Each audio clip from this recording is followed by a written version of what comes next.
Hello, it's Pastor Sarah again, and I am back with day 8, and I was very excited this morning. Look what Minnie got! She got a coffee cup, although it's empty, so that kind of makes me sad. But then again, my coffee cup's empty right now too. But look at her, doesn't she look all sassy and happy? She's like, ta-da! So maybe Minnie and Pastor Sarah have that in common. We like our morning coffee. So it does, and it matches her shoes. I have probably done that more times than I will ever admit to. Matched my coffee cup to my shoes. All right, today we're gonna do day 8. It is right up here in our corner. And let's see what we are going to be reading together today. Ooh, Monsters, Inc. Christmas Laughs. I loved this movie. This was a great cartoon about monsters thinking their entire purpose was to scare, and instead discovered that laughter creates a lot of energy. And that's true. Laughter is good medicine for us. Our story begins like this. It was Christmas time, and Mike Wazowski was busy working on the Monsters, Inc. laugh floor. The monsters collected laughs from kids by telling them jokes. Then these laughs were turned into energy for the city of Monstropolis. However, there was a problem. A lot of kids were away on vacation, which made it harder to collect laughs. Mike was worried there wouldn't be enough power to light the Monstropolis Christmas tree. "Come on, monsters," he called. "Think funny." But the laugh meter wasn't even half full. So here's Mike Wazowski. And here they are practicing being silly so that they can think funny. Just then, Sully, Mike's best friend and president of Monsters, Inc., showed up. "How's it going, Mike?" he asked. "Fine, fine," Mike answered nervously. He didn't want Sully knowing they were running short on laughs. Sully looked over at the laugh meter, but before he could say anything, Mike guided him toward the door. The monsters worked even harder at being funny. One monster even juggled 7 plates and spun another on his head. The kid watching him broke into giggles and clapped wildly. The laugh meter quickly filled up. So there's Sully. Look, he's a president, so now he's wearing his formal tie. And here is the monster juggling all these plates and spinning one on his head and making this little child happy. George, a big furry orange monster, sat on a stool next to a little girl's bed, holding a microphone. "Hey, is this thing on?" "Hello," George said, tapping the microphone. "Good. All right. Why did the monster eat a light bulb?" "Why?" the child asked. "He needed a light snack." The little girl roared with laughter, and back on the laugh floor, Mike watched the meter grow steadily. "We might actually make our goal," he said hopefully. Look at George. He has some of those silly glasses that give you a funny nose. And he's telling jokes. She seems to like them. Seems to enjoy these jokes. All of a sudden, the monsters watched in horror as the laugh meter started going down instead of up. "What's going on? What's happening?" cried Mike. "This has never happened before," said Smitty, one of the other monsters.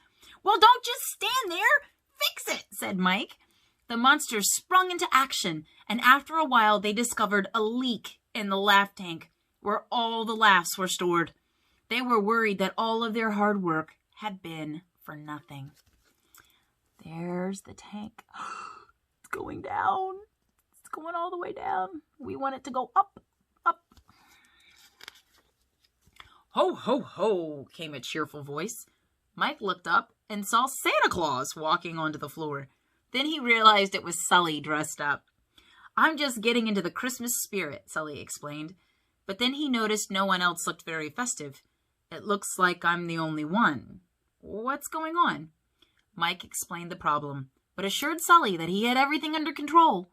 "I'm sure you do, but I'm going to see if there's anything I can do to help," Sully said to his friend. Look at that, he's dressed up like Santa Claus. Sully and Mike made their way to the basement where the other monsters were hard at work. Everyone wanted to get the tank fixed as soon as possible, and time was running out. The tree lighting ceremony was only a few hours away, but the monsters couldn't agree on how to fix the problem. One of the pipes that lead into the laugh tank has burst, explained Smitty. We need to tie it off, but none of our tools are strong enough to turn the pipe. Suddenly, Mike had a great idea. Why not actually tie it off? Since Sully was so strong, he could bend the pipe into a pretzel shape. Mike stood next to Sully to coach him, and sure enough, it worked. The pipe stopped leaking. So here's the big leak. Oh gosh, look at all the laughs coming out.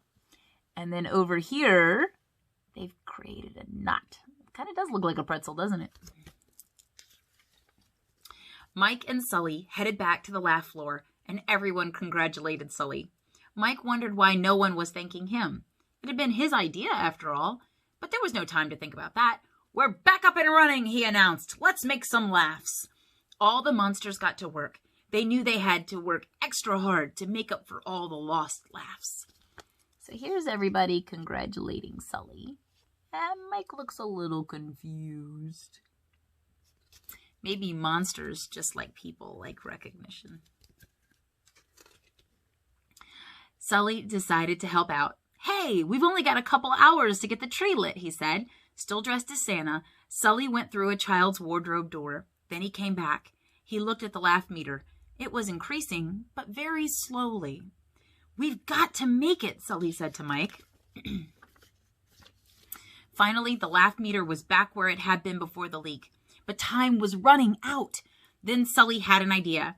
The only way we're going to make our laugh quota is to get some really over-the-top laughs. He continued, we need a special kind of monster. One with perfect timing, star quality, a natural at comedy, a one-eyed sensation. Mike realized what Sully was trying to do. No, Sully, absolutely not. The Christmas tree lighting is half an hour away, Sully told him. Come on, Mike. The whole city is depending on you. That was all Mike needed to hear. Let's do it. But you're coming with me. There's Sully talking Mike into it. Together, they went through the door, Sully dressed as Santa, and Mike dressed as an elf. Mike started with some of his best jokes, and while the kids laughed, it wasn't as much as they'd hoped. He realized he was going to have to try something else. He picked up the sack of toys Sully had brought, but it was far too heavy for him. Whoa! He exclaimed as he tripped and landed upside down, spilling all the toys everywhere. The kids howled with laughter and begged for more, so Mike happily tumbled and tripped for them again. See? Look at him. He fell with all the toys and all the kids are laughing. Looks like these kids like what we call slapstick comedy. That's physical humor. Mike and Sully made it back to the laugh floor to watch the laugh meter hit its limit. Later, at the tree lighting ceremony, Sully leaned over and whispered in Mike's ear, "You did a great job. Thank you." Mike smiled.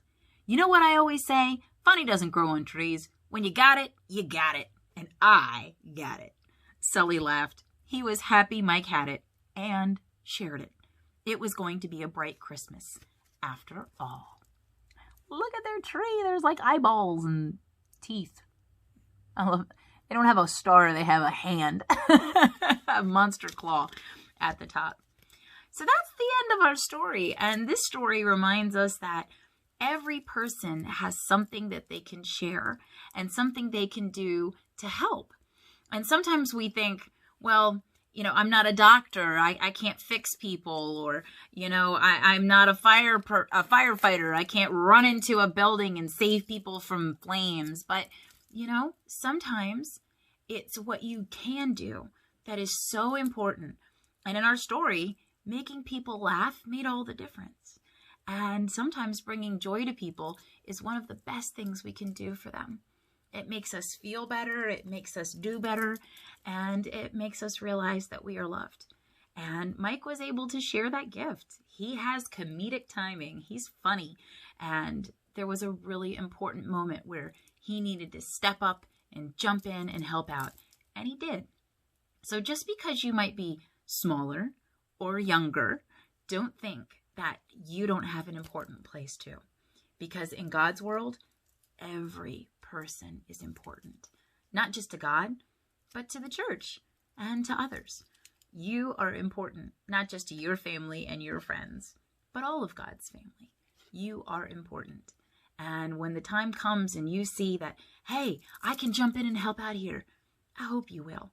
Whether it's saying kind words or helping to get things done, carry things, giving somebody a hug when they're really sad, or doing other things like helping people who are hungry get food and taking care of animals.